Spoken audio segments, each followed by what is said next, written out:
మన ముందుగా మీ అందరికీ స్వాతంత్ర దినోత్సవ శుభాకాంక్షలు. ఈరోజు ముఖ్యంగా జనసేన పార్టీ నుంచి వజ్రోత్సవాల సందర్భంగా పార్టీ పరంగా మనం రెండు ముఖ్యమైన తీర్మానాలు ప్రవేశపెట్టాలని మన పార్టీ అధ్యక్షులు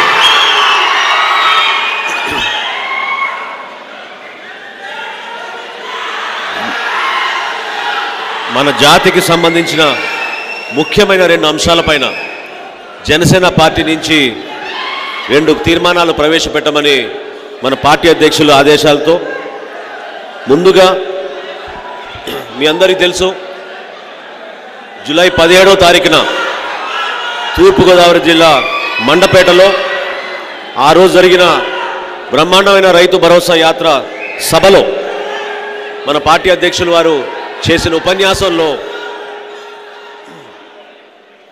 దయచేసి కొద్దిసేపు నిశ్శబ్దంగా ఉండమని కోరుతున్నాను.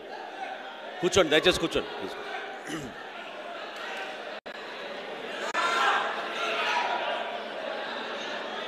ఈ రెండు ముఖ్యమైన తీర్మానాలు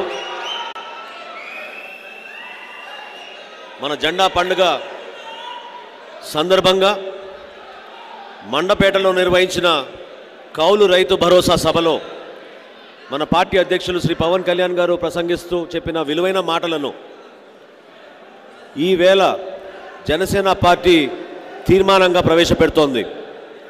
మహాత్మా గాంధీ, డాక్టర్ బిఆర్ అంబేద్కర్, నేతాజీ సుభాష్ చంద్రబోస్, పొట్టి శ్రీరాములు, ఆంధ్రకేసరి ప్రకాశం, అల్లూరి సీతారామరాజు ఇలా ఏ జాతీయ స్థాయి నాయకుని కానీ సమాజ స్థాపనకి కృషి చేసిన రాష్ట్ర స్థానిక నాయకులు, మహిళా నేతలకు కులం అంటగట్టడం భావ్యం కాదు. అలా చేస్తే అది రాజ్యాంగ స్ఫూర్తికి విరుద్ధంగా భావించాలి. ఈ జాతీయ నాయకులు ఎవరు ఏ ఒక్క కులం కోసం ఎప్పుడూ ఆలోచించలేదు. వారు భారతదేశంలోని అన్ని కులాలు మతాలు వారి కోసం పనిచేసిన మహానుభావులు. వారి కులం భారతీయం, వారి మతం భారతీయం. వారిని దేశ నాయకులుగా అనుసరిద్దాం, భారత జాతికి నాయకులుగా గౌరవిద్దాం. దీన్ని మండపేట తీర్మానంగా భావించుకుందాం. జనసేన నాయకులు, వీర మహిళలు, జనసేన శ్రేణులు ఈ తీర్మానాన్ని బలపరిచి ముందుకు తీసుకెళ్లవలసిందిగా మన అధ్యక్షులు వారి విన్నపాన్ని మీరందరూ కూడా స్వీకరిస్తారని మనస్ఫూర్తిగా కోరుకుంటున్నాను. రెండో తీర్మానం, స్వాతంత్రం సిద్ధించి 75 ఏళ్ళు పూర్తయింది. మనం నేడు వజ్రోత్సవాలు జరుపుకుంటున్నాం.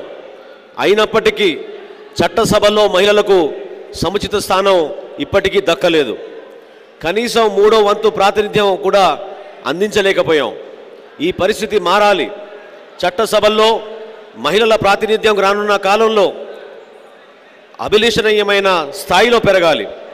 పార్లమెంటు, అసెంబ్లీ, స్థానిక సంస్థల్లో 33% మహిళా రిజర్వేషన్కు ఖచ్చితంగా జనసేన పార్టీ కట్టుబడి ఉంటుంది. దీనికి సంబంధించిన చట్టాన్ని గతంలో రాజ్యసభలో 2010లో ఆనాటి ప్రభుత్వం ప్రవేశపెట్టింది. ఇప్పుడు మరొకసారి లోక్సభలో ఈ బిల్లుని ప్రవేశపెట్టి బలపరిచే విధంగా, ఆమోదించే విధంగా తప్పకుండా జనసేన పార్టీ దీనికి కృషి చేస్తుందని, ఈ రెండో తీర్మానాన్ని కూడా మీరందరూ కూడా బలపరుస్తారని మనస్ఫూర్తిగా కోరుకుంటూ ఇప్పుడు మన పార్టీ అధ్యక్షులు పవన్ కళ్యాణ్ గారిని మాట్లాడమని కోరుకుంటున్నాను.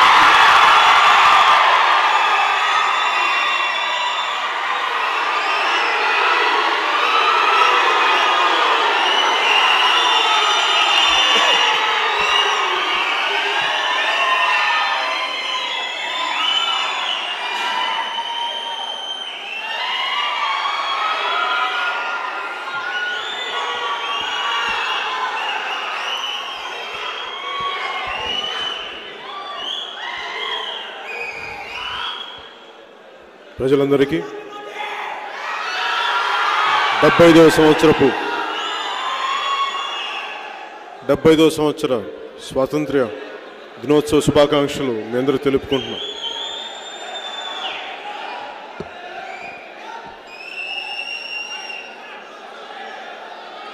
ముఖ్యంగా ఈరోజు చాలా ప్రత్యేకమైన రోజు. ఈరోజు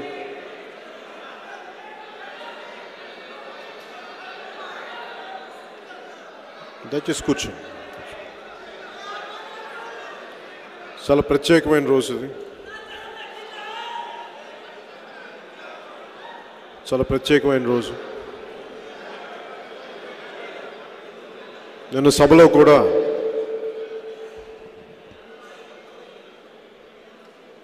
తెలియజేస్తుంది,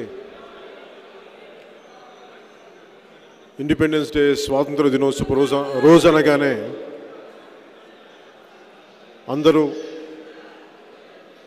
సరదా, కేరింతలు, ఉత్సాహం,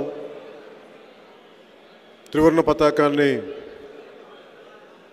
ఎగరేయటం, వీటితో సరిపెట్టుకుంటాం. నిజంగా దీని వెనక చూస్తే బాధ్యత ఎంత ఉంటుందంటే, ఈ రోజున సరిగ్గా 70 సంవత్సరాల క్రితం ఇంకా మన దేశంలోనే దేశం మొత్తం స్వాతంత్ర దినోత్సవ సంబరాలు జరుపుకుంటూ ఉంటే, తెలంగాణలో మన పక్క రాష్ట్రమైన తెలంగాణకి సంవత్సరం లేటుగా వచ్చాం. ఇంకా అది నిజాంల పాలనలో పాకిస్తాన్కి వెళ్ళాలా లేదా ఇండియన్ యూనియన్లో ఇంకా జాయిన్ అవ్వాలా. ఒకవైపు రజాకారులు, నిజాం మద్దతుతో ఉన్న రజాకారులు ఆడపడుచుల్ని నగ్నంగా బతుకమ్మ పండుగ ఆడిచ్చిన కాలం అది. ఈ స్వాతంత్ర్యం చాలా త్యాగాల మీద వచ్చింది, చాలా రక్తపాతంతో వచ్చింది. ఇదేదో ఒక రోజున సరదాగా పండుగ చేసేసుకొని మొక్కుబడిగా చేతులు దులిపేసుకొని జెండా పండుగ చేసాం. ఇక్కడి నుంచి మన పనిలోకి మనం వెళ్ళిపోవచ్చు అనుకుంటే, నాకు జనసేన కానీ నేను కానీ అలాంటి ఆలోచన విధానంతో ఎవరు లేము. ప్రతిరోజు చాలా బాధ్యతతోటి ఈ 3 రోజులు కిరింతలు కొడుతూ జెండా వందనాలు చేసి తిరంగా ర్యాలీలు చేసినప్పటికీ ప్రతిరోజు ఈ స్ఫూర్తి 365 రోజులు గుర్తుపెట్టుకోవాలి. మన కడ శ్వాస వరకు దీన్ని గుర్తుపెట్టుకోవాలి, ఈ స్ఫూర్తిని. 2 కోట్ల పై మంది పాకిస్తాన్ నుంచి, భారతదేశం నుంచి వలసలు వెళ్ళిపోయారు.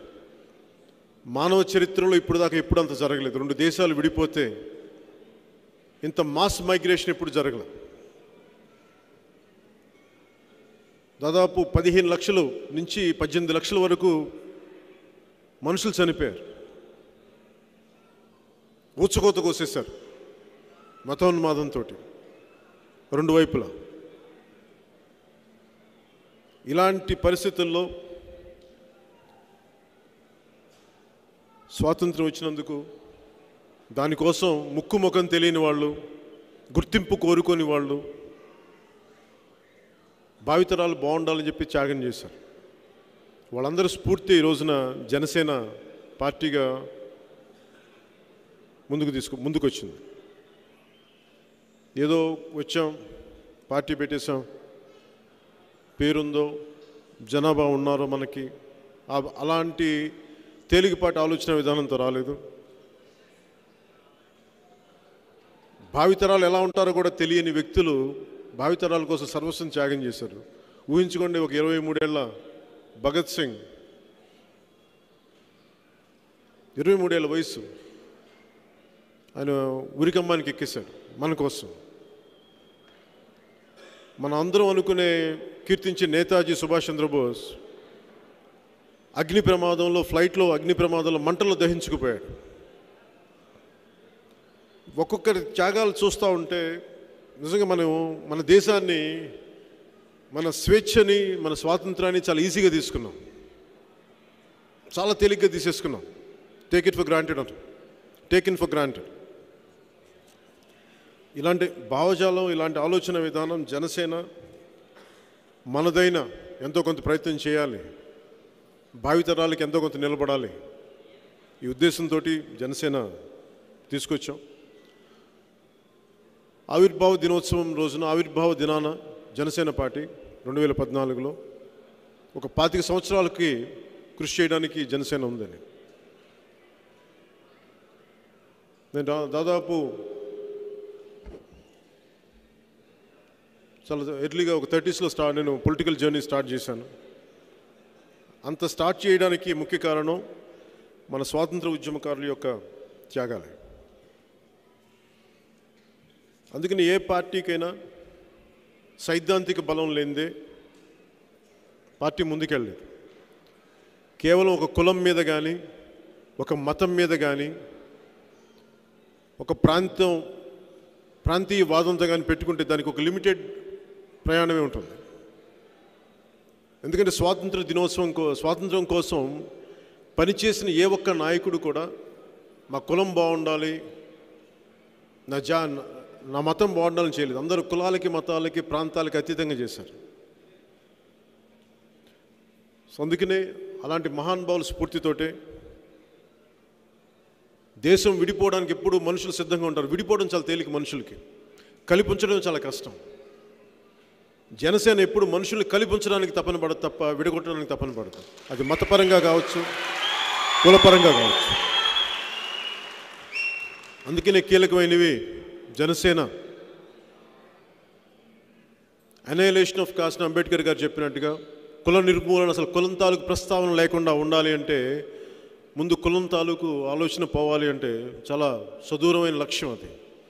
అందుకని ఆ లక్ష్యానికి చేరుకునేలాగా ముందుగానే కులాలను కలిపి ఆలోచన విధానం, మత ప్రాతిపాదికన దేశం విడిపోయింది కాబట్టి పాకిస్తాన్ మేము మత ప్రకారం వెళ్ళిపోతాం అనుకున్నప్పుడు అలాంటి భవిష్యత్తులో ఆ పోకడలు ఎప్పుడు మనుషుల్లో ఉంటాయి, సమాజంలో ఉంటుంది. అసలు మత ప్రస్తావన లేని రాజకీయాలు ఉండాలి. అలాగే భాషా యాసల్ని గౌరవించే సాంప్రదాయం. భాషా యాసల్ని గౌరవించకపోతే ఈ రోజున మనం చూస్తూ ఉన్నాం, దక్షిణాది ఉత్తరాది అనేది ఒక భావన చాలా ప్రస్ఫుటంగా తెలుస్తూ ఉంది. అలాంటి జరగకుండా ఉండాలంటే భారతదేశం అంతా ఏకంగా ఉండాలి, అన్ని భాషల్ని గౌరవించాలని చెప్పి అలాంటి ఆలోచనతో భాషల్ని, యాసల్ని గౌరవించే సాంప్రదాయం. సంస్కృతి అనగానే మనం దాన్ని పెద్ద పట్టించుకోం. రాష్ట్ర విభజన జరిగే వరకు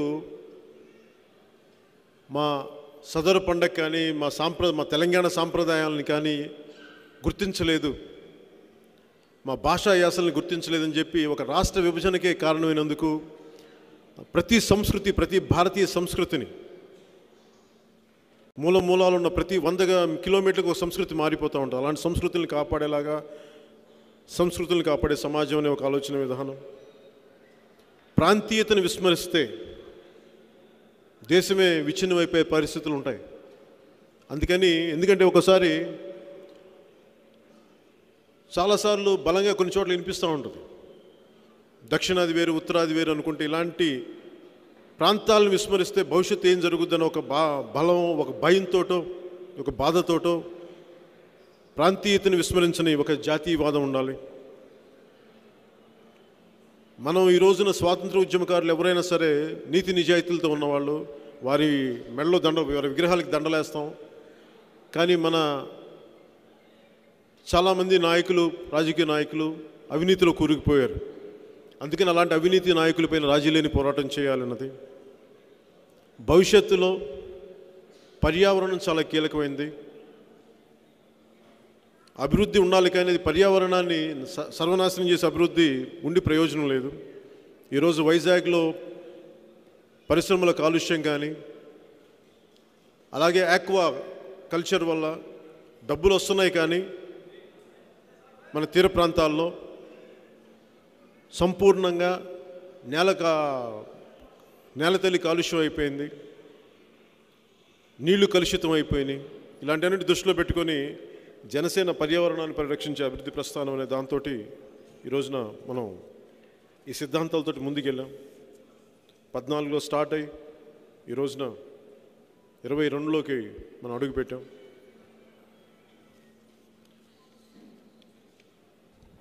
ముఖ్యంగా ఈరోజు మీతో పంచుకోదలుచుకుంది ఒకటి,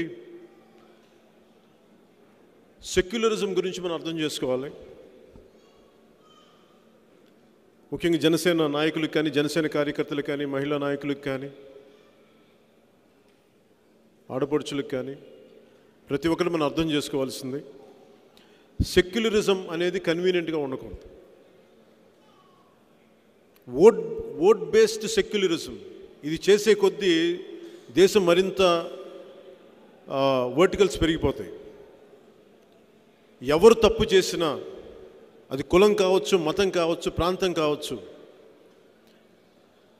భారతదేశపు రాజ్యాంగ స్ఫూర్తికి విఘాతం కలిగించేది ఏదైనా సరే ముక్త కంఠంతో ఖండించాలి. ఒక మస్జిద్ని అపవిత్రం చేస్తే ఎంత బలంగా ఖండిస్తామో,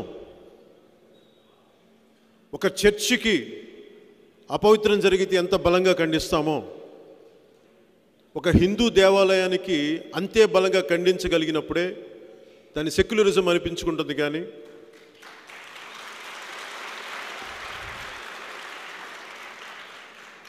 కన్వీనియంట్గా మస్జిద్ గురించి మాట్లాడి, చర్చి గురించి మాట్లాడి దేవాలయాల్ని విస్మరిస్తే అది సెక్యులరిజం అనిపించుకోదు. అందుకని ఇలాంటివి కాకుండా, కన్వీనియంట్గా కాకుండా, ఓట్లు పడతాయా పడవా అనేటంటే కూడా రాజ్యాంగ స్ఫూర్తిని కాపాడుతున్నావా లేదా అనే వైపు ఉండాలి సెక్యులరిజం కోరుకునేవాడు. మనం ముఖ్యంగా ఆలోచించాల్సింది, మనల మధ్య ఎన్ని రకాలమైన వైషమ్యాలు ఉన్నప్పటికీ, భేదాభిప్రాయాలు ఉన్నప్పటికీ, దేశం దాటి వెళితే దేశాన్ని కించపరిచే వ్యాఖ్యలు ఏ ఒక్కరు చేయకూడదు. చాలా కన్వీనియంట్గా వ్యాఖ్యలు చేసేస్తూ ఉంటాం. ముఖ్యంగా ఈ దేశపు తాలూకు వెన్నెముకే భారతీయ సంస్కృతి. ఆ భారతీయ సంస్కృతికి విఘాతం కలిగించేది ఏదైనా సరే దాన్ని అందరూ ముక్త కంఠంతో ఖండించాలి. ఇది చేస్తే ఇది మనకి ఓట్లు పడవని అనుకుంటే పడని ఓట్లు ఎలాగ పడవు. కానీ నిజాయితీగా మీరు రాజ్యాంగ స్ఫూర్తిని మాట్లాడితే ప్రజలు మారినప్పుడు ఖచ్చితంగా ఓట్లు పడతాయి. అంతేగాని ప్రతిదీ ఓట్లు వస్తాయో లేదో తెలియదు కానీ మాట్లాడడానికి కూడా భయపడే స్థాయిలో మనుషులు అయిపోయారు. అంటే ఇది నేను ఎందుకు మాట్లాడుతున్నానంటే, ముఖ్యంగా సెక్యులరిజం గురించి ఎందుకు ప్రత్యేకించి మాట్లాడాలంటే, నిజంగా ఒక అయ్యప్ప స్వామి దేవాలయం ప్రవేశం గురించి చాలా లోతైన చర్చలు జరుగుతాయి. అది ఓకే, అది సెక్యులరిజం అవుతుంది. కానీ మిగతా మత విశ్వాసాల మీద మాట్లాడాలంటే మటుకు అది మాట్లాడకూడదు. ఇలా సెక్యులరిజం గురించి ప్రత్యేకించి కన్వీనియంట్గా మాట్లాడే వాళ్ళకి జనసేన ఈ 75వ సంవత్సర సభ నుంచి నేను విన్నవించుకునేది, మీరు విమర్శించాలనుకుంటే అన్ని మతాలని, అన్ని దేవుళ్ళని సమానంగా విమర్శించండి. ప్రతి ఒక్కరిని సమానంగా. లేదు అంటే మటుకు మీరు కన్వీనియంట్గా ఒక భారతీయ సంస్కృతిని విమర్శిస్తే అది సెక్యులరిజంగా మేము భావించాం. దాన్ని దాడిగానే భావిస్తాం. సో జనసేన నేను మాట్లాడుతున్నప్పుడు, ఉదాహరణకి రామతీర్థంలో రాముల వారి విగ్రహాన్ని తలనరికేశారు. జనసేన మూల సిద్ధాంతాల్లో ఒకటైన మతాల ప్రస్తావన లేని రాజకీయం అనేది ఒక సదూర లక్ష్యం. అది చేరుకోవాలంటే ప్రతి మతాన్ని గౌరవించాలి, భారతీయ సనాతన ధర్మాన్ని కూడా. కానీ దాన్ని ఎంతవరకు రాజకీయం చేయాలి అనేది ఎవరి విఘ్నతను బట్టి ఉంటుంది. జనసేన దాన్ని ముక్త కంఠంతో ఖండించింది. రామతీర్థంలో రాముల వారి విగ్రహాన్ని శిరస్సు తెగ్గొడితే, అంతేగాని దాన్ని అంతకు మించి ద్వేషభావనలు రేకెత్తించలేదు. సో దీన్ని మనందరం కూడా, ఇలాంటి వ్యక్తులు మీ సమాజంలో, మీ చుట్టుపక్కల, మీరు పెరుగుతున్న మీ పక్కనున్న వాతావరణంలో కన్వీనియంట్గా మాట్లాడుతున్నారు సెక్యులరిజం గురించి. అలాంటి వాళ్ళని మీరందరూ ఈ రోజున ఈ 75 సంవత్సరపు స్వాతంత్ర దినోత్సవపు శుభ సందర్భంగా కన్వీనియంట్గా మాట్లాడే సెక్యులరిస్టుల్ని మీరు ముక్తకంఠంతో మీరు ఎదుర్కోవాలి. విమర్శ అందరికీ ఒకటే. ఈ భారతదేశంలో ప్రతి పౌరుడు సమాన హక్కులు కలిగిన వాడు. వారు ముస్లిం మతస్థులు కావచ్చు, హిందువులు కావచ్చు, బౌద్ధులు కావచ్చు, క్రైస్తవులు కావచ్చు, ఇంకెవరైనా కావచ్చు. తప్పు ఎవరు చేసినా ముక్తకంఠంతో ఖండించాలి.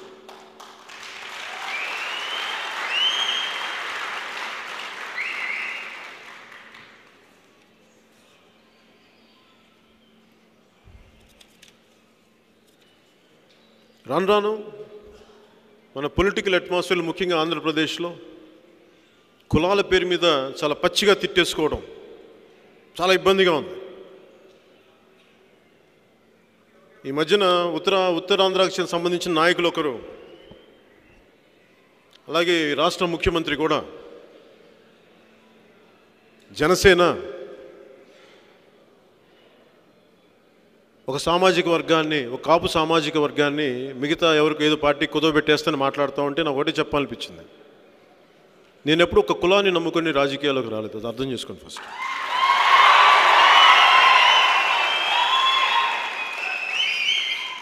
జాతీయ భావాలతో పెరిగిన వాడిని,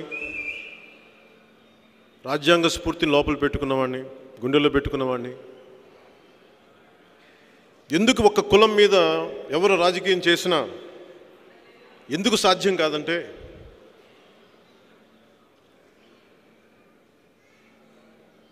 ప్రతి పార్టీకి వారిదైన మద్దతుదారులు ఉంటారు. నేను ఎప్పుడు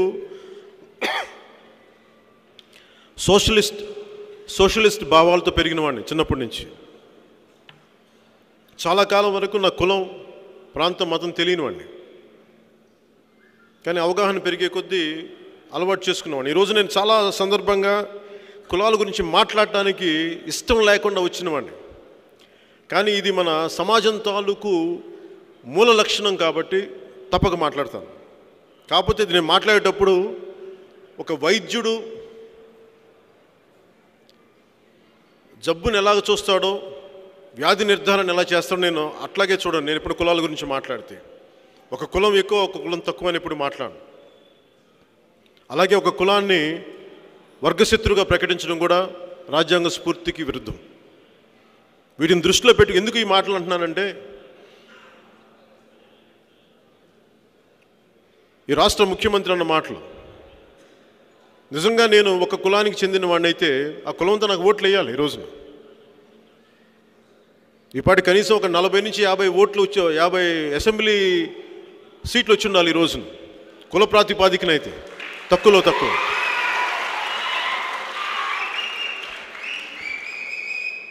నేను కుల నాయకుడిని కాదు, ప్రజలకు సంబంధించిన నాయకుడిని.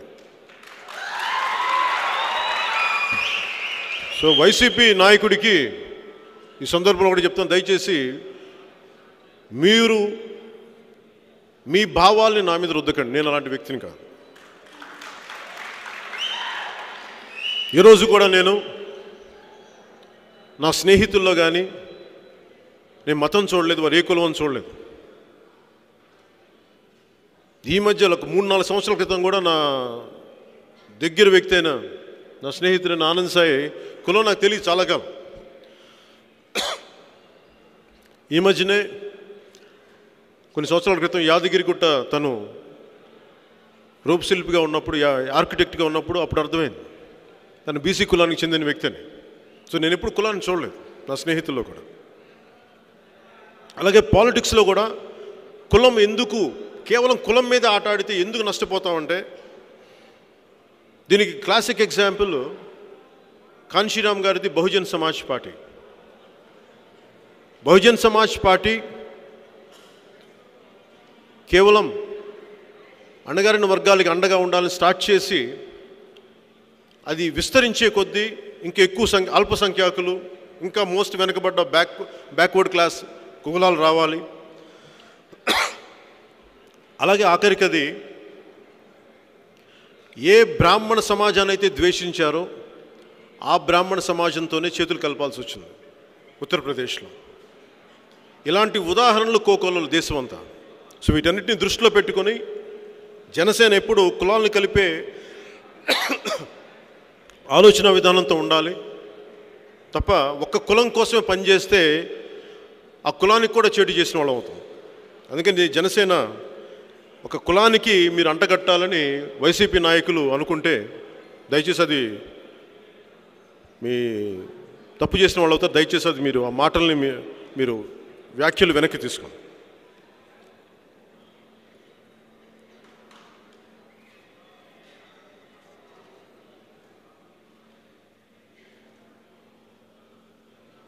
అలాగే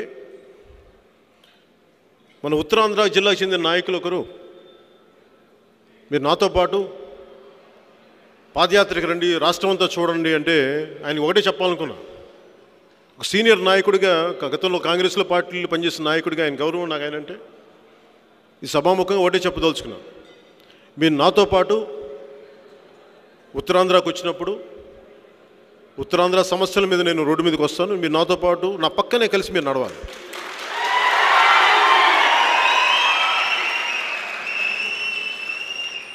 ఎక్కువ అడుగులు వేయద్దు, 30 మీటర్లు కాదు, 30 అడుగులు కాదు, జస్ట్ 3 అడుగులు వేయించాను. 3 అడుగులు వేసిన తర్వాత అప్పుడు ఆ మాటలు మాట్లాడాలి. విమర్శించే ప్రతి నాయకుడికి ఏదో మాట్లాడేయాలి కదా అని చెప్పి ఇష్టం వచ్చినట్టు మాట్లాడితే నాకు చాలా డీటెయిల్గా బదులు ఇవ్వగలను. కానీ మీ పెద్దరికం, మీ అనుభవం ఎరిగిన వాడిని, గుర్తించిన వాడిని కాబట్టి కొంచెం నేను జాగ్రత్తగానే మాట్లాడతాను. కానీ మీరు కూడా పదే పదే మాట్లాడితే నేను కూడా మీకంటే ఘాటుగా నోరిప్పాల్సి వస్తుంది.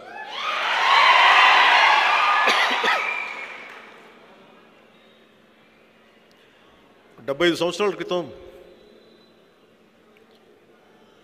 పరిస్థితులు ఎలా ఉన్నాయి మనకని చూస్తే అప్పుడు అభివృద్ధికి ఇప్పుడు అభివృద్ధికి, ఒకప్పుడు భారతదేశం, నేను ఉదాహరణకి అబ్రాడ్ వెళ్ళాలి అనుకున్నప్పుడు చదువుకి $500 ఇచ్చేవాడు. ఈరోజు చదువుకుందామంటే $1,00,000 పై కూడా ఇవ్వడానికి సిద్ధంగా ఉంది ప్రభుత్వం. ఆ స్థాయికి అభివృద్ధిలో ఉంది దేశం. కానీ ఈ అభివృద్ధి అందరికీ సమానంగా లేదు. డబ్బు కొందరి దగ్గరే ఉండిపోతుంది ఎక్కువ. దేశం అభివృద్ధి అవుతుంది కానీ, అభివృద్ధి చెందుతుంది కానీ డబ్బు కేవలం కొద్ది మంది దగ్గర ఉండిపోతూ ఉంది. ఉదాహరణకు మన వైసీపీ నాయకుల్లాగా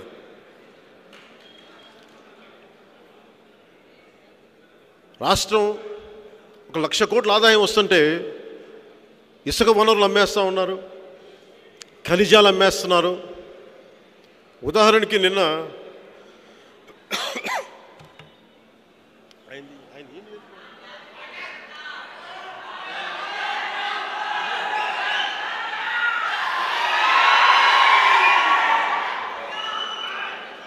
ఉదాహరణకి గుడివాడ నియోజకవర్గం ఉంది. అంటే ఉదాహరణకి చెప్తాను, డబ్బు జనసేన ఏం కోరుకుంటుందంటే డబ్బు అందరి దగ్గర ఉండాలని కోరుకుంటుంది. అంతకుముందు గుడివాడలో ఇసుక తీయడానికి, ఇసుక ఏదైనా సరే వస్తువులు ట్రాన్స్పోర్ట్ చేయడానికి ఒక 150 నుంచి 350 ట్రాక్టర్లు ఉండేయంట. కానీ ఈ రోజున వాళ్ళెవరికి పని లేకుండా పోయింది. కానీ 150 ట్రక్కులు పనిచేస్తూ ఉన్నాయి. 20 టన్నులు తీసుకెళ్లేది 40 టన్నులు లోడ్ వేసి దానిపైన ఆ డబ్బంతా ఒక్క వైసీపీ ఎమ్మెల్యే దగ్గరికి వెళ్తుంది. అదే జనసేన వస్తే ఆ 350 మంది ట్రాక్టర్ ఓనర్లకు కానీ, లేదంటే మిగతా చిన్నపాటి మినీ లారీ ఓనర్లందరికీ వారికి ఆ లోడ్లు వాళ్ళకు వచ్చేలా చేయగలం. ఉదాహరణకి ఇట్లా. అలాగే అభివృద్ధి అంటే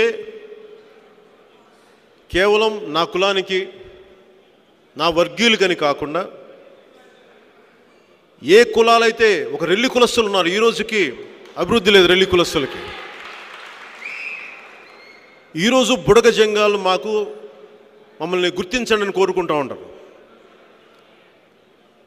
ఆ మధ్యన బీసీల చరిత్ర అని ఒక పుస్తకం చదువుతూ ఉంటే ఎంతసేపు బోయలు, మేము పల్లకీలు మోయడానికే కానీ మాకు రాజకీయ ఉనికి లేకుండా వెళ్ళిపోతుంది. ఎంతసేపు మేము కూర్చోబెట్టి రకరకాల పరిస్థితుల్లో మేము కేసులు ఇరుక్కుంటున్నాం అని చెప్పి ఒక బోయే నాయకులు ఒకరు రాసింది చాలా కనువిప్పు కలిగించింది నాకు. ఈ రోజుకి దళిత కులాలని మీరు ఓట్లేసేయండి, వెళ్ళిపోండి, మీకు మంత్రి పదవులు ఇస్తా, నోరిప్పొద్దు. ఈ రోజుకి అదే స్థాయిలో ఉంది. ఒక దామోదరం సంజీవయ్య గారు లాంటి మహానుభావులు పుట్టిన దళిత కులాల నుంచి మరింత మహోన్నతమైన బలమైన నాయకులు రావాలి, విలువగల నాయకులు ఎంతోమంది ఉన్నారు బయట. అలాంటి వాళ్ళందరినీ గుర్తించి ఒక రోజున వాళ్ళందరూ ముఖ్యమంత్రి స్థాయిలో ఉండాలని కోరుకునేది జనసేన. అలాంటి వ్యక్తులు ఆ విధంగా మేము ఆలోచిస్తూ ఉన్నాం. అందరి దగ్గర డబ్బులు ఉంటా ఉన్నాయి. రాజకీయ నాయకుల దగ్గర 150 కోట్లు ఒక సింగిల్ ఎలక్షన్ ఖర్చు పెట్టగలిగే స్థాయిలో ఉన్నారు. 10,000కి 5,000కి ప్రజలు నలిగిపోయే పరిస్థితిలో ఉన్నారు. జనవాణి కార్యక్రమానికి వెళ్తూ ఉంటే ఎంతోమంది నలిగిపోతూ ఉన్నారు, సరిగ్గా పెన్షన్లు రాక. ఒకవైపేమో 100 కోట్ల డబ్బులు, ఇంకోవైపేమో 1,000-2,000కు కూడా ఇబ్బంది పడే పరిస్థితులు. ముఖ్యంగా యువతకి ఉద్యోగాలు లేని పరిస్థితి. సో వీళ్ళందరికీ ఒకటే అనుకుంటా ఉన్నాం, జనసేన షణ్ముఖ వ్యూహంలో భాగమైన అర్హత గల ప్రతి యువకుడికి 10 లక్షల రూపాయలు ఉచితంగా వారి ఉపాధి కల్పించే స్థితిలో ఉంటే వారికి పెట్టుబడిగా ప్రభుత్వం ఇవ్వాలి. దాదాపు ప్రతి సంవత్సరం 1,00,00,000 కోట్లు పెట్టుబడి ప్రభుత్వం నుంచి ఇవ్వాలి. అంటే ఇది ఎలా పనిచేస్తుందని మీరు అడగచ్చు. నిన్న సభలో కూడా మాట్లాడా. చాలామంది ఐటీ టెక్నీషియన్స్ ఉన్నారు, అంటే ఇన్ఫర్మేషన్ టెక్నాలజీ ఎక్స్పర్ట్స్ ఉన్నారు. ఒక యాప్ తయారు చేసుకోవాలి అంటే వాళ్ళ దగ్గర పెట్టుబడి ఉండదు, ఐడియా ఉంటుంది. కొంతమందిని హైర్ చేసుకోవాలి, ఒక 2-3 గదులు కావాలి, 2-3 కంప్యూటర్లు కావాలి, మార్కెటింగ్ చెప్పే వ్యవస్థ ఉండాలి. ఇలాంటివన్నీ పెట్టుబడి పెట్టడానికి ప్రభుత్వమే ఒక స్థలం ఇచ్చి కానీ ఒక బిల్డింగ్ ఇచ్చి కానీ వాళ్ళకి పెట్టుబడి ఇస్తే వాళ్ళ నుంచి ఎన్ని వేల కోట్లు మనం ప్రభుత్వానికి తిరిగి ఇవ్వగలరు, ప్రజలకి ఇవ్వగలరు మనం ఊహించలేం. అలాంటి ప్రతిభ ఉన్న ప్రతి యువతి యువకుల్ని గుర్తించాలన్నదే జనసేన షణ్ముఖ వ్యూహంలోని ఒక 10 లక్షల రూపాయలు పెట్టుబడి పెట్టాలన్న ఆలోచన విధానం దాని నుంచే వచ్చింది. అలాగే దివ్యాంగుల్ని ఎప్పుడు కూడా వారికి ఏదో ఒక 2,000-3,000 పడేసేది కాకుండా వారిలో గొప్ప ఎంటర్ప్రెన్యూర్స్ ఉన్నారు, ఔత్సాహిక పారిశ్రామికవేత్తలు ఉన్నారు, విద్యావేత్తలు ఉన్నారు. వాళ్ళకు కూడా ప్రత్యేకంగా ఒక ఆ ఫండ్లో ప్రత్యేకంగా వాళ్ళకి కొంత నిధి కేటాయించాలని కూడా మనస్ఫూర్తిగా మేము ఆలోచిస్తూ ఉన్నాం. అలాగే వారు పెట్టుబడి పెట్టి 10 మందికి ఉద్యోగాలు ఇచ్చేలాగా దివ్యాంగులు ఉండాలని మనస్ఫూర్తిగా మేము ఆలోచిస్తూ ఉన్నాం.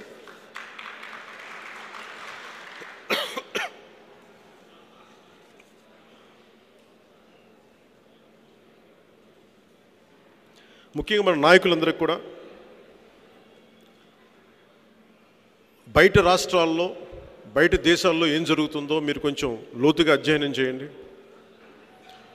లోతుగా అధ్యయనం చేస్తే మన పాలసీల మీద చాలా బలమైన పాలసీలు తయారు చేయగలం.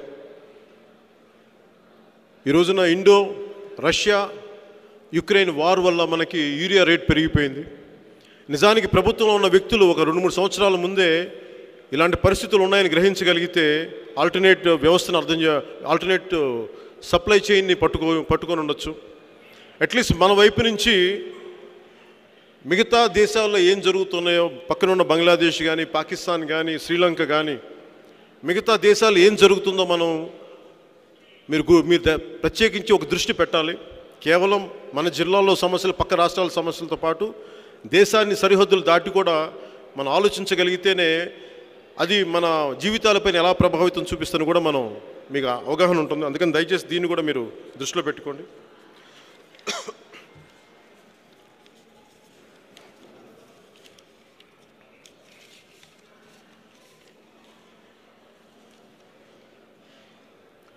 ముఖ్యంగా లా అండ్ ఆర్డర్ సంబంధించి జనసేన వ్యవస్థల్ని బలోపేతం చేసే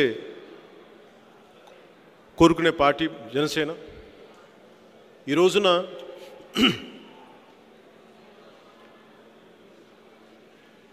వైసీపీ అధికారంలోకి రాకముందు 2019లో వారి మీద వైజాగ్ ఎయిర్పోర్ట్లో ఈ రాష్ట్ర ముఖ్యమంత్రి మీద, అప్పుడు వైసీపీ నాయకుడి మీద కోడికత్తితో దాడి జరిగినప్పుడు ఆ రోజున ఆయన గగ్గోలు పెట్టేశారు. నేను కూడా ఖండన ఇచ్చాను. ఆ రోజున నా మీద దాడి జరిగింది, ఆంధ్రప్రదేశ్ పోలీస్ని నమ్మలేను, ఆంధ్రప్రదేశ్ ప్రభుత్వ ఆసుపత్రులే నమ్మలేను, ఆంధ్రప్రదేశ్ వైద్యుల్ని నమ్మలేను అని హైదరాబాద్లోనే వైద్యం చేయించుకున్నారు.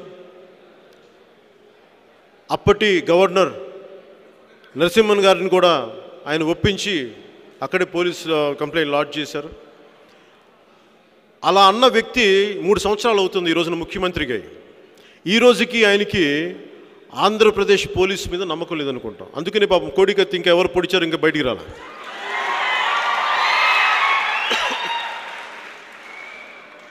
మరి ఇలాంటి వ్యక్తి దిశ యాప్ ఒకటి పెట్టేసి ఒక వంచకుడు ఎవరన్నా సరే ఒక ఆడపిల్ల మాన మర్యాదలకి భంగం వాటిల్లితే కలిగిస్తే 14 రోజులు 15 రోజులు 2 వారాల లోపు శిక్షిస్తాం పట్టుకుంటామని చెప్పిన మాట ఈ రోజుకి అట్లాగే ఉంది. భారతదేశపు శిక్షా స్మృతి 14 రోజుల్లో శిక్ష అలా విధించలేదు. అది తెలిసి కూడా ప్రజల్ని మభ్యపెట్టడానికి ఆ రోజున ఒక మాయజాలంగా చేసి ఒక యాప్ అనేది ఒక దిశ యాప్లో పెడితే అన్ని అద్భుతాలు జరిగిపోతుందని చెప్పి ఈ రోజుకి కూడా దానికి మనకి దాని గురించి ఏం మాట్లాడలేదు. అలాగే లా అండ్ ఆర్డర్ నిజంగా బలంగా లేకపోతే సమాజం చాలా క్షీణించిపోద్ది. ఏ స్థాయికి వెళ్ళిపోయిందంటే మొన్న ఈ మధ్యన కూడా మన చిత్తూరు జిల్లాలో జనసేన కార్యకర్తల మీద ఎస్సీ ఎస్టీ అట్రాసిటీ యాక్ట్ పెట్టేశారు. ఎంత దుర్వినియోగం చేస్తున్నారంటే ఎస్సీ ఎస్టీ అట్రాసిటీ యాక్ట్ని ఏ ఎస్సీలనైతే ఏ దళితులనైతే రక్షించాలో ఆ దళితుల మీద కూడా SC ST atrocity act case పెట్టే పరిస్థితికి వెళ్ళిపోయింది వైసీపీ గవర్నమెంట్. చట్టాలని దుర్వినియోగం చేసుకుంటూ వెళ్ళిపోతే చట్టాలు నిష్ప్రయోజనం అయిపోతాయి. గతంలో తాడా యాక్ట్ కూడా ఇలాగే దుర్వినియోగం చేసి మొత్తానికి చట్టం తీసేయాల్సి వచ్చింది. అందుకని ఎస్సీ ఎస్టీ అట్రాసిటీ యాక్ట్ని ప్రభుత్వాలు పోలీసులు చాలా బాధ్యతతో వ్యవహరించాలని కోరుకుంటున్నాను. మొన్న కూడా చెప్తా ఉన్నాను, ఈ రోజున ఈ సభాముఖంగా కూడా చెప్తా ఉన్నాను, ఎస్సీ ఎస్టీ అట్రాసిటీ యాక్ట్ని అన్యాయంగా ఎవరి మీద చేసిన దాన్ని ముక్త కంఠంతో అందరం దాని మీద ఖండించి దాన్ని మానవ హక్కుల కమిషన్కి తీసుకెళ్ళమని నేను కోరుకున్నాను ప్రతి చోట. ఎందుకంటే ఇది నిజమైన అవసరమైన చోట, నిజంగా ఎస్సీ ఎస్టీ యాక్ట్ పెట్టాల్సిన చోట పెట్టకూడని చోట పెడతా ఉన్నారు. అందుకని దీన్ని నా స్నేహితులైన దళిత మేధావులతో ప్రొఫెసర్లతో కూడా నేను మాట్లాడి దీని మీద ఒక బలమైన ఆలోచన విధానంతో ఒక పాలసీ రూపకల్పన చేయాలని నేను మనస్ఫూర్తిగా ఆలోచిస్తూ ఉన్నాను. చాలా సంవత్సరాల క్రితం నేను జానీ అనే సినిమాలో రాబోయే మా కంట్రీకి లైఫ్ ఉంది, మంచి లైఫ్ ఉంది, బొంబడు లైఫ్ ఉంది, తిననీకి బ్రౌన్ షుగర్ మందు ఉన్నది, తాగనీకి సర్కారు సారం.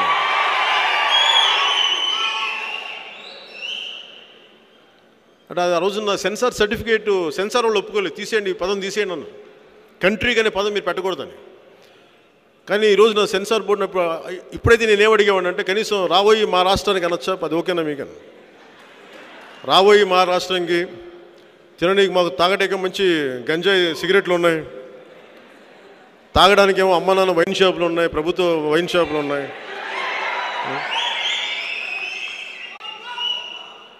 అంటే మీరు ఎక్కడో ఈ ఫాల్స్ నేరేటివ్స్ని మనం ఎదుర్కోకపోతే మన కళ్ళ ముందు తప్పులు జరుగుతూ ఉన్నాయి.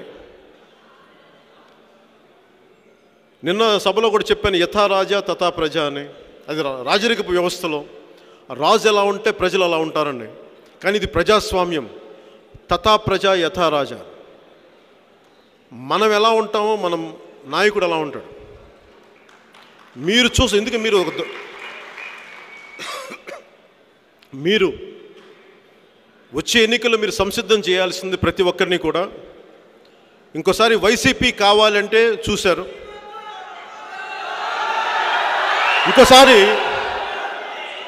ఇంకోసారి వైసీపీ కావాలి అంటే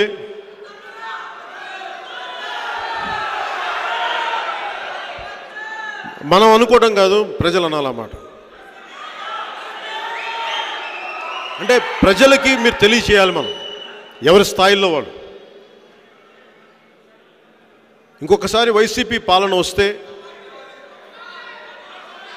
ప్రజలను ఊహించుకోమని చెప్పండి. ఉపాధి అవకాశాలు కోల్పోతారు, ఉద్యోగాలు రావు, ఇసుక మన చేతుల్లో ఉండదు, ఫ్రీగా రాదు ఇసుక, డబ్బులు ఇంకా ఎక్కువైపోతాయి, ప్రొబిషన్ అనేది ఉండదు, ఉపాధి అవకాశాలు రావు, పెన్షన్ విధానాలు ఉండవు, అభివృద్ధి ఉండదు, ఆడపిల్లల మాన ప్రాణాలకి రక్షణ ఉండదు. వీటన్నిటిని దృష్టిలో పెట్టుకొని మీకు వైసీపీ కావాలా లేదనేది మీరు ప్రజలకు తెలియజేయండి. అలాగే జనసేన ఉంది, ఏ పార్టీని అందలం ఎక్కించడానికి లేవు, ప్రజల్ని అందలం ఎక్కించడానికి ఉన్నాం. నేను ఓటు చీలకూడదు అనే పదానికి అర్థం ఏంటంటే, వైసీపీ నిజంగా అద్భుతమైన పాలన చేస్తే అసలు నేను ఆ వాక్యమే ఉండదు నా దగ్గర నుంచి. వైసీపీ నాయకులు విమర్శిస్తూ ఉంటారు, ఆ వాక్యం రావడానికి మహానుభావులు మీరేనాయా కారణం, నాది కాదు. అంటే మీకు చట్టాలు వర్తించవు, మీరు ఎవరి మీదైనా దాడులు చేసేయచ్చు, ఆడపిల్లలకి మాన ప్రాణాలకి భంగం వాటిల్లితే పాపం ఎవరో పొరపాటును చేసేసారని అనేయచ్చు. పాపం వాళ్ళు యాక్చువల్గా దొంగతనం చేయడానికి వెళ్ళారండి, పాపం అమ్మాయి మాన మర్యాదలని భంగం కలిగించడానికి వెళ్ళలేదనే ఉండొచ్చు. అన్నీ మీరు కన్వీనియంట్గా మాట్లాడతారు. మీరు రాగానే 2-3 లక్షల ఉద్యోగాలు కనుక యువతకి ఇచ్చుంటే జనసేన ఈ రోజున ఆ మాట మాట్లాడేదే ఉండేది కాదు. నాకు అవసరం లేదు. యువ నాయకుడు, బలమైన నాయకుడు, 1000 కోట్ల ఉన్న నాయకుడు, వాళ్ళ నాన్నగారు ఒకప్పుడు ముఖ్యమంత్రి, వాళ్ళతో మనం ఎక్కడ పోటీ పడగలం? సగటు మనుషులు. మనం 8 జీపులు కొనుక్కుంటేనే మనం డబ్బులు తీసేసుకున్నామంట, 8 జీపులకి. వాళ్ళ దగ్గర 1000 కోట్లు ఉన్నాయి, సిమెంట్ ఫ్యాక్టరీలు ఉన్నాయి, దానికి ఎవరో మాట్లాడరా? మీ కింద అన్ని మచ్చలు పెట్టుకొని మీరేంటే మమ్మల్ని మాట్లాడతారు?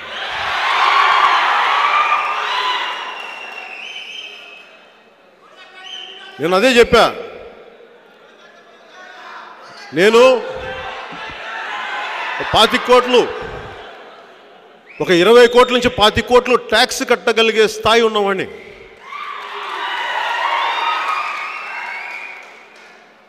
ఒక 1.5 కోట్లు రుణం తెచ్చుకుంటే ఒక 8 జీపులు కొంటాను నేను. నెలకి ఇన్స్టాల్మెంట్ కట్టుకుని తీసుకెళ్తా. దానికి కూడా మీరు కూర్చోబెట్టి మమ్మల్ని ఈ స్థాయి అంటే మీ పార్టీ నడపడానికి ఇంకెవరికి అర్హత లేదమ్మా, మీకేనా?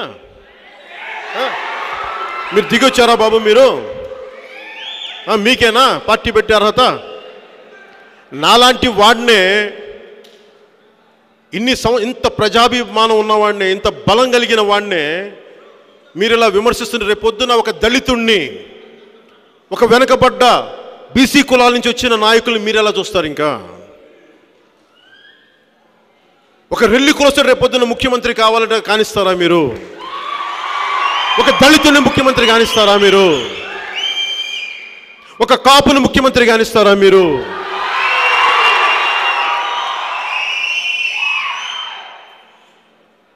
ఒక బలిజని ఉన్నతమైన స్థానంలో కూర్చోబెట్టగలరా మీరు? ఒక శెట్టి బలిజని ఉన్నతమైన ముఖ్యమంత్రి స్థానంలో కూర్చోబెట్టగలరా మీరు? అంటే ఎవ్వరికి రాజకీయ సాధికారత రాజకీయం ఎవ్వరికి రాకూడదు, మాకే. అలా కుదరదమ్మా, ఆ రోజులు పోయినాయి. యాక్సెప్ట్ చేయాలి. జనాభా పెరుగుతోంది, జ్ఞానం పెరుగుతోంది. మీరు ఎలా పడితే అలా కూర్చొని విమర్శ అంటే కులం ఎలా ఉంటుందంటే రాజకీయం నేను లాస్ట్ 2008-9 నుంచి కూడా చూస్తూ ఉన్నా. వాళ్ళ చుట్టూ ఎవరున్నా మన వాళ్ళ కులం చూడకూడదు. మేము చాలా సెక్యులరిస్టులు, మాకు కుల భావనలు ఉండవు. మా దగ్గరికి ఎవరు వచ్చినా వీళ్ళ పక్కన వాళ్ళు వీళ్ళ పక్కన వీళ్ళు అంటారు. మేము వాళ్ళ లెక్కటాలు మేము ఏం చేయొచ్చు? ఈ ధోరణి మారాలి. నేను నిజంగా నా కోసం నేను రాజకీయాల్లోకి రాలా. ఒక పదవి కోసమే అయితే 2009లోనే ఎంపీ అయిపోయేవాడిని, గుర్తుపెట్టుకోండి.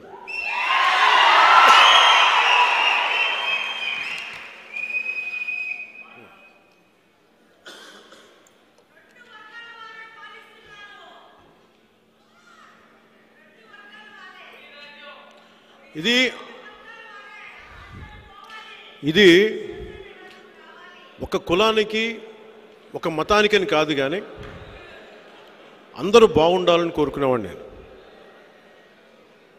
నా అధికారమే నేనే అనుకుంటే ఈ పార్టీకి ఈ దేశ ప్రధానమంత్రి గారికి నేను స్వయంగా తెలిసినవాడిని. ఆయన అపాయింట్మెంట్ తీసుకొని నాకు రాజకీయంగా మీరు ఏదో గుర్తింపు ఇవ్వండి అన్నంత చనువు ఉన్నవాడిని. నాకు నేను ఎప్పుడూ తాకట్టు పెట్టలేదు. మీరందరూ బాగుండాలి, నేను అలా తాకట్టు పెట్టను. నా బలాన్ని కానీ మీరు ఇచ్చిన ప్రేమని కానీ నేను ఎప్పుడు తాకట్టు పెట్టను.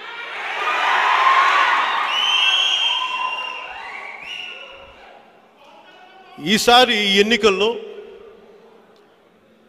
ముఖ్యంగా బీసీ కులాలకి,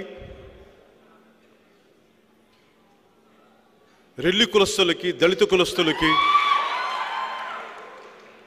బీసీలోని అన్ని కులాలకి, కాపు కులస్తులకి, ముస్లిం మైనారిటీలకి మీరు ఒకసారి ఒక ఆలోచన పెట్టి చూడండి. నేను ఏ కులాన్ని కూడా వర్గశత్రువుగా నేను చూడను. అలా ఎవరినో చూస్తే కూడా నేను దాన్ని సంపూర్ణంగా వ్యతిరేకిస్తాను. అవసరమైతే అధికారం పదవి వదులుకుంటాను తప్ప ఏ కులాన్ని కూడా వర్గశత్రువుగా ఎవరు ప్రకటించినా, పొరపాటున మా పార్టీలో ఉన్న ఎవరన్నా మాట్లాడినా నేను దాన్ని ఒప్పుకోను. అది మీరు ఎవరిని అడిగినా చెప్తారన్నమాట. ఈ దేశం చాలా త్యాగాల మీద ఉంది ఈ రోజున. అందుకని ముఖ్య ఉద్దేశం వ్యవస్థల్ని కాపాడాలి. జీవం పోతుంది పోలీస్ వ్యవస్థలో. అలాంటి పోలీస్ వ్యవస్థని బలోపేతం చేయాలి.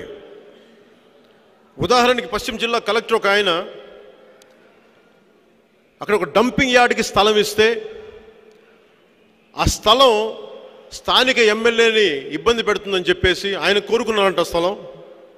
అందుకని ఆ ఎమ్మెల్యే ఒక సిన్సియర్ ఐఏఎస్ చదివిన ఒక కలెక్టర్ని రాత్రికి రాత్రి ట్రాన్స్ఫర్ చేశారు. నాకు గుర్తున్న ఆయన పేరు కార్తికేయ మిశ్రా అనుకుంటాను. ఆయన పేరు. అంటే నిజంగా నిజాయితీగా పనిచేసే అధికారులని వైసీపీ ప్రభుత్వం ఎప్పుడూ పక్కన పెట్టేస్తూ ఉంది.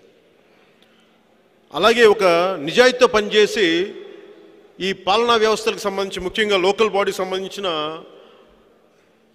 ఒక వ్యక్తి మీద, అధికారి మీద హింస పెట్టేశారు.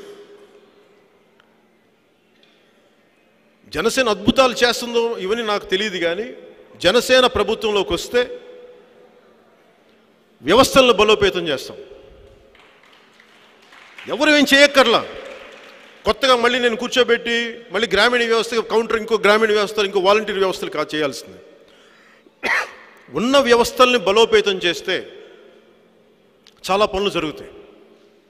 అంటే ఒక సినిమాని ఆపడానికి, భీమ్లా నాయక్ అనే సినిమాని ఆపడానికి,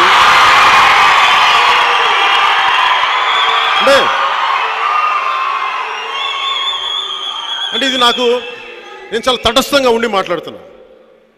నాకు జరిగింది నేను మాట్లాడలే, ఒక అబ్జర్వర్గా మాట్లాడుతున్నా. నేను చాలా చూస్తా ఉన్నా. భీమ్లా నాయక్ అనే సినిమాకి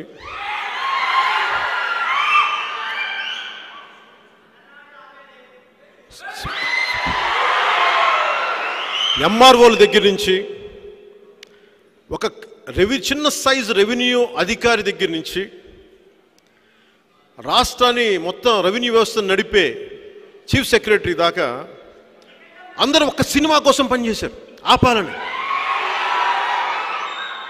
అంటే నువ్వు విధ్వంసానికి వ్యవస్థల్ని వాడుకోగలిగిన వాడివి, ఒక దివ్యాంగుడికి పెన్షన్ ఇవ్వడానికి ఎందుకు ఆ వ్యవస్థల్ని వాడవు? ఒక ఫీజు రీఎంబర్స్మెంట్ కోసం ఆ వ్యవస్థలను ఎందుకు వాడవు? అంటే వ్యవస్థలు ఉన్నాయని అర్థమవుతుంది మనకి దీన్ని బట్టి.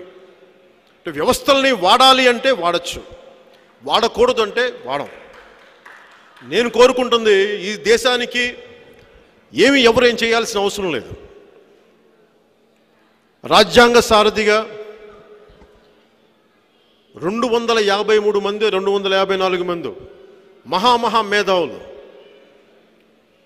కాన్స్టిట్యూషన్ అసెంబ్లీకి ఎన్నికయ్యి ఒక్కొక్కళ్ళు ఉద్దండులు, బలూచిస్తాన్ దగ్గర నుంచి, యునైటెడ్ ప్రొవిన్సెస్ దగ్గర నుంచి, తమిళనాడు నుంచి, ఆంధ్ర దగ్గర నుంచి, దేశం నలుమూల నుంచి ఇంతమంది కాన్స్టిట్యూషన్ అసెంబ్లీ అంటే మన రాజ్యాంగ రూపకల్పన కోసం ఎన్నికయ్యి అంబేద్కర్ లాంటి మహనీయుడు రాజ్యాంగ నిర్మాతగా ఉండి వాళ్ళు రాసిన రాజ్యాంగాన్ని సంపూర్ణంగా మనం అర్థం చేసుకొని అమలు పరిస్తే చాలు. అంతకుమించి ఈ దేశానికి ఎవరు ఏం చేయాల్సిన అవసరం లేదు. కొత్తగా వైసీపీ నాయకులు వచ్చి మేము పొడి చేస్తాం, బాబు మీరేం అద్భుతాలు చేయొద్దమ్మా, ఉన్న వ్యవస్థలు కాపాడన్నాం, అదొకటే. వాళ్ళు ఎలాగ చేయట్లేదు కాబట్టి ఆ పని జనసేన చేస్తుంది, వ్యవస్థలను బలోపేతం. ఒక నిజాయితీ గల అధికారిని బలమైన స్థానంలో కూర్చోబెడతాం. ఒక నిజాయితీ గల పోలీస్ అధికారిని, భావోద్వేగాలకి లోను కాని పక్షపాతం లేని అధికారులు నిజంగా ఉన్నత స్థాయిలో అధికారంలో కూర్చోబెడితే లా అండ్ ఆర్డర్ ఆటోమేటిక్గా అది గట్టిగా ఉంటుంది. నేను ఒకసారి ఏలూరులో పర్యటనకి పోయినప్పుడు 2018లో ఒక అధికారిని అడిగాను, ఎస్పీ స్థాయి అధికారి, మీరు నిజంగా ఇంత రౌడిజం పెరిగిపోతుంది కదా, మీరేం చేయలేరా మీరు అని అడిగా. సార్, రాజకీయ నాయకులు, ఎమ్మెల్యేలు కానీ, మంత్రులు కానీ మా నాన్న మమ్మల్ని వదిలేస్తే రౌడీ అనేవాడిని చూపించాను సార్, కరెక్ట్గా 2 వారాలు సార్ మడత పెట్టి లోపల కూర్చోబెడతాం సార్. అంటే ఆర్థిక పరిస్థితి ఎలా ఉంది ఈ రోజున? అప్పులు తీసుకొచ్చి అభివృద్ధి అంటారేంటి వీళ్ళు? గుండెలు బాధేసుకుంటున్నారు. మీరు ఎక్కడ అభివృద్ధి చేశారు? ఉద్యోగాలు ఇచ్చావు, పరిశ్రమలు తెచ్చావా? ఉన్న పారిశ్రామికవేత్తలను చావగొట్టడం తప్ప కొత్త ఉద్యోగాలు కల్పించారా మీరు? ఇవేమి చేయకుండా మేము కూర్చోబెట్టి మేము అభివృద్ధి చేసిన, అప్పులు తెచ్చి అభివృద్ధి అంటున్నారు వీళ్ళు. ఢిల్లీలో నాకు తెలుసు కదా వీళ్ళు ఏం మాట్లాడతారో, వీళ్ళు ఏం చేస్తారో నాకు తెలుసు, నాకు చెప్తా ఉంటారు. ఒక్కొక్క ఎంపీ, ఒక్కొక్క మంత్రి ఢిల్లీకి వెళ్ళి ఏం మాట్లాడతారో నాకు తెలుసు, నాకు చెప్తారు తిరిగి వచ్చి అందరూ.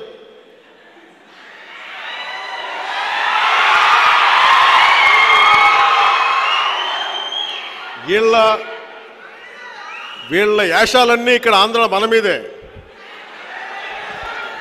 6 నెలలు కర్రసావాసం చేసి కర్రసావం నేర్చుకొని మూలన ముసలమ్మను కొట్టాడండి. అలాగా వీళ్ళ అధికారం, వీళ్ళు 151 ఎమ్మెల్యేలు బలం, 25 పైన ఎంపీల బలం మనలాంటి సామాన్యుని చావగొట్టడానికి తప్ప వెళ్ళి మోడీ గారి ముందు యాశాలు వేయమని చెప్పినప్పుడు కరెక్ట్గా చెప్తారు. అంటే మీకు ఏం అర్థమవుతుంది అంటే వీళ్ళు మన బలం తీసుకొని, మన ప్రజల బలం తీసుకొని వాళ్ళని మనం ఎక్కించాం అందరం. పొరపాటు వైసీపీ నాయకులు కాదు, మంది. అద్భుతాలు చేస్తారని ఎక్కించి మీరు ఎలా నమ్ముతారు? నేను రాగానే అది చేస్తాను, మీరు ఏం కావాలమ్మా అన్న, మాకు ఆకాశం నుంచి మాకు వెండి బంగారు వర్షం కావాలి, చేసేద్దాం, ఎందుకు ఏం చేశాను, వజ్రాలు ఇచ్చేస్తాం అలాగే అన్న. తలా ఒక వజ్రం, 5 క్యారెట్ల వజ్రం ఉంచుతారంటే నమ్మేస్తారు. అంటే మన ఆశ మీద, మన గ్రీడ్ మీద ఆడతారు వీళ్ళందరూ. అందుకని ప్రజలు మీరు ఎడ్యుకేట్ అవ్వకపోతే, మీరు నేర్చుకోకపోతే మనల్ని దోచేసే వాళ్ళు ఎక్కువ ఉంటారు. ఎప్పుడు వైసీపీ ఉంటుంది. మీరు అలాంటి ప్రజలు ఉన్నంతకాలం మీరు జనసేనని మర్చిపోవచ్చు. జనసేన అనేది రాదు అప్పటికి. మభ్యపెట్టి రాజకీయాల కోసం మేము నమ్ముతాం అని అనుకుంటే నిజంగా నా అలాంటి ఉండి కూడా నిస్సహాయత చూడాలంతే. కానీ నేను దెబ్బ తిన్నా కానీ, అంటే నేను అంబేద్కర్ గారు నాకు ఆదర్శం. పాపం ఇంత రాజ్యాంగం కోసం ఇంత తపన పడ్డ వ్యక్తి 1950లో జనరల్ ఎలక్షన్స్లో ఆయన ఓడిపోయారు. ఆయన ఈరోజు మనం ప్రతికి వెళ్తే ప్రతి చోట మనకు విగ్రహాలు ఉంటాయి, కానీ పాపం జనరల్ ఎలక్షన్స్లో ఓడిపోయారు ఆయన. సో ఓటమి అనేది అసలు ఇబ్బంది కాకూడదు. నిజంగా నీకు దేశం నాది, సమాజం నాది, ఈ ప్రజలు నా వాళ్ళు అనుకుంటే నువ్వు ఓడినావో గెలిచినావో అసలు ఫరక్ పడదు, తేడా పడదు, చేస్తూ ఉంటాం. సో జనసేన ఈ రోజున ఉంది ఒక ఎన్నికల కోసం రాలేదు, 2 ఎన్నికల కోసం రాలేదు, తక్కువలో తక్కువ 2 తరాల కోసం వచ్చాం మేము. అలాగే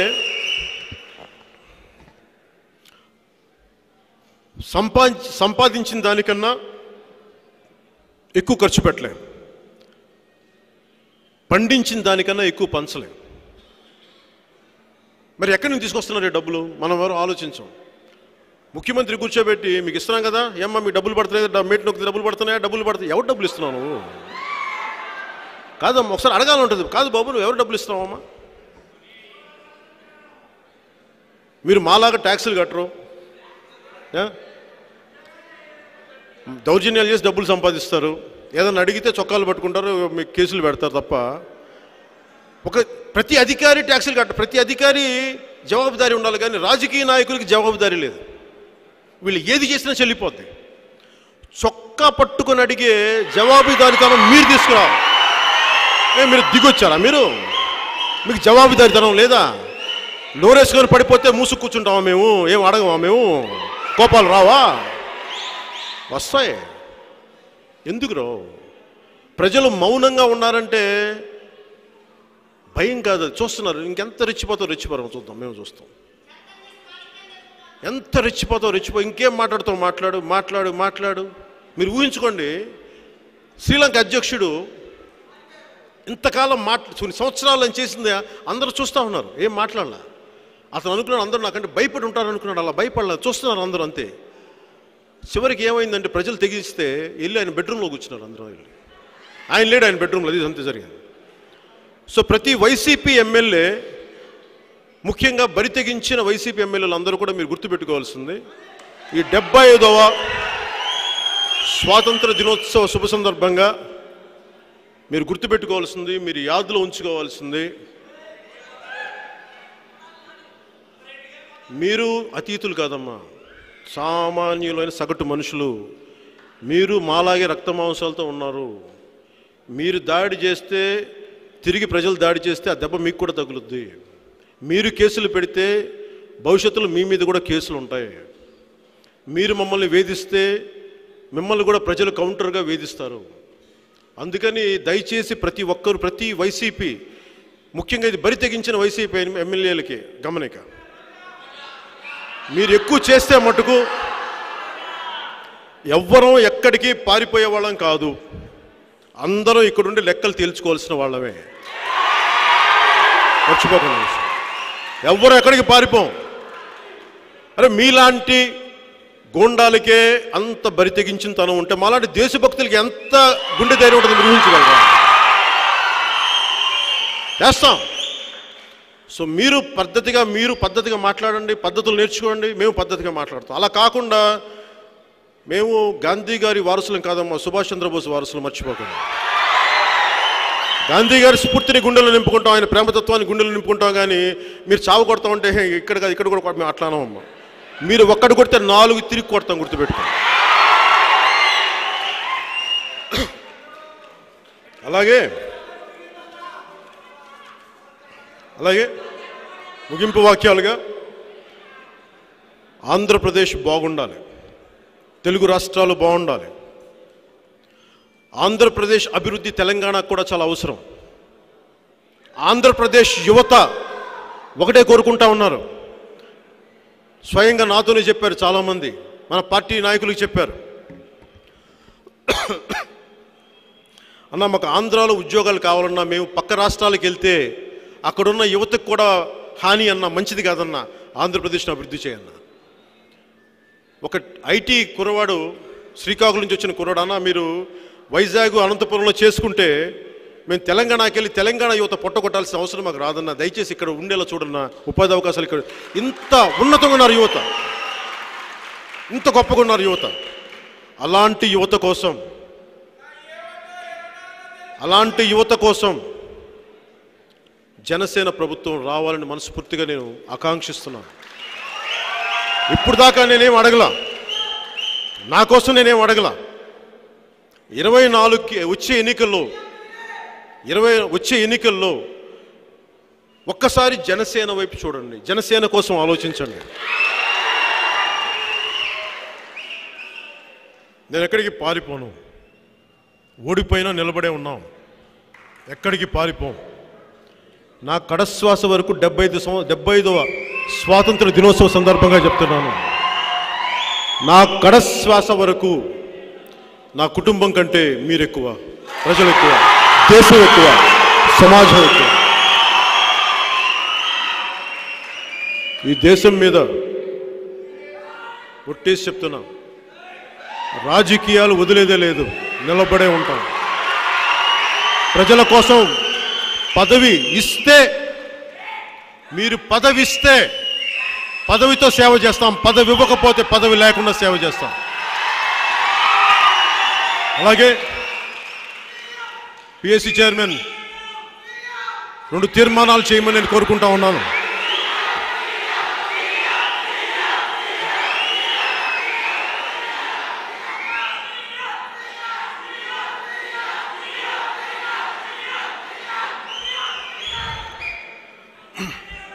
ఒకటే చెప్పండి, ప్రభుత్వంలోకి రాగానే నవరత్నాల లడ్డూలు ఇవ్వలేము మేము, కానీ వ్యవస్థల్ని బలోపేతం చేసి మీ కాళ్ళ మీద మీరు నిలబడగలిగేలా అలాంటి మనోధైర్యాన్ని, అలాంటి ఆర్థిక పురోగతిని జనసేన తీసుకొస్తుందని నేను మనస్ఫూర్తిగా నమ్ముతున్నాను. అలాగే ఆడపడుచులు లీడర్షిప్ అనేది ఒక రోజులో పెరగదు. జనసేన పార్టీలోకి వచ్చే ఏ నాయకులకైనా విన్నపం ఒకటే, మీరు రాగానే నాయకులు అయిపోలేరు. నాయకత్వం కోసం మీరు శ్రమ పడాలి, దెబ్బతినాలి, కష్టపడాలి, మాటలు పడాలి, గుర్తింపు కూడా ఉండదు. నేను చాలా సంపాదన, చాలా పేరు వదులుకున్న దేశం కోసం వచ్చాను. కాంట్రాక్ట్లు చేయకూడదు, రాజకీయాల ద్వారా డబ్బులు సంపాదించకూడదని చెప్పి సినిమాని అడపాదడపేదని చేస్తానేమో, కానీ ఎందుకంటే నా కుటుంబం నా అవసరాలకు కానీ రాజకీయం నుంచి వచ్చే రూపాయి తీసుకోకూడదు అన్న నా మనస్ఫూర్తిగా నాకున్న నా కట్టుబాటు. అలా చేయగానే చాలామంది ఏమంటారంటే, నువ్వు సినిమాలు చేస్తున్నావు అంటే మరి సినిమాలు మిగతా వాళ్ళు ఏం చేస్తాను, అంత పూర్తి రాజకీయం చేస్తున్నారు వీళ్ళందరూ. ఈ ముఖ్యమంత్రికి పరిశ్రమలు లేవా, వాళ్ళ పరిశ్రమలు లేవా, డబ్బులు ఎక్కడి నుంచి వస్తాయి, మనం ఎప్పుడు అడుగుతామా ఎవరన్నా, ఏ రాజకీయ నాయకుడన్నా? అంటే మీరు కాంట్రాక్టులు చేసుకుంటారు, అదంటే అది అలా చేస్తే రాజకీయం అంటారు. అలాంటి రాజకీయం మేము చేయలేమమ్మా, మాకు వద్దు అలాంటి రాజకీయాలు మాకు వద్దు. మేము ఇలాంటి రాజకీయమే చేస్తాం. మా డబ్బు మేము సంపాదించుకుంటాం, అవసరమైతే మా డబ్బులు ప్రజల కోసం ఖర్చు పెడతాం, అవసరమైతే మా డబ్బులు పార్టీ కోసం ఖర్చు పెడతాం తప్ప ప్రభుత్వం ప్రజల డబ్బులు మేము ఖర్చు పెట్టుకుంటాం. అందుకని మాకు అలాంటి రాజకీయాలు నాయకులుగా ఉండాలి జనసేన నుంచి అని కోరుకుంటూ, రెండు ముఖ్యమైన తీర్మానాలు ఈ 75వ స్వాతంత్ర దినోత్సవం సందర్భంగా చేయమని కోరుకుంటా ఉన్నాను. దాంట్లో ముఖ్యమైనది మొన్న మండపేటలో చెప్పాను, నాయకులకి కులం ఉండకూడదని, అంటగట్టద్దని. పొట్టి శ్రీరాములు గారికి వైశ్యులని, అంబేద్కర్ గారికి దళితులని, అల్లూరి సీతారామరాజు గారు క్షత్రియుడని వాళ్ళు పని చేసినప్పుడు అందరికీ పని చేశారు, ఒకళ్ళ కోసం చేయలేదు వాళ్ళు. పొట్టి శ్రీరాములు తన వయసులో కులం కోసం చేయలా, అమర నిరాహార దీక్ష సమస్త ఆంధ్రప్రదేశ్ చేశారు ఆయన. అలాంటి ఆయన కులం వంట కట్టడం ఇవన్నీ కొంచెం ఇబ్బందిగా అనిపించినాయి. అలాగే కోనసీమకి అంబేద్కర్ కోనసీమ అంటే ఎందుకు పెట్టాలన్న గొడవ ఇవన్నీ కలిపి నాయకుల్ని కులాలకి అంటగడితే వచ్చే సమస్యలు ఇవన్నీ.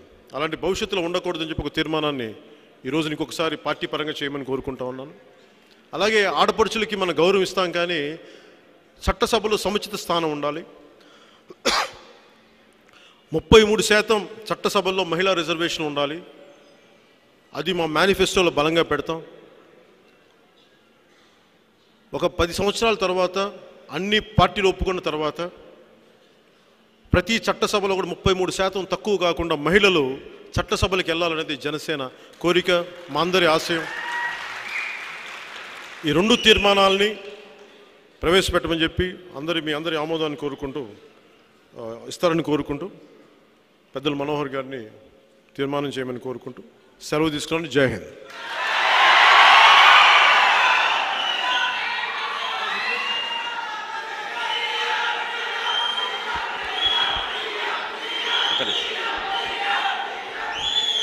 ప్రవేశపెట్టిన ఈ 2 తీర్మానాలు దయచేసి మీరందరూ కూడా చేతులెత్తి ఆమోదించమని పార్టీ నుంచి మేము మనస్ఫూర్తిగా కోరుకుంటున్నాం. మండపేట తీర్మానం, అదేవిధంగా అధ్యక్షుల వారు ఇప్పుడు సంబోధించినట్టు మహిళలకి ప్రత్యేకంగా చట్టసభలో 33% రిజర్వేషన్లు ఖచ్చితంగా జనసేన పార్టీ మనస్ఫూర్తిగా బలపరుస్తుందని ఈ సందర్భంగా మనం తీర్మానాలు చేద్దాం. Thank you. National anthem please.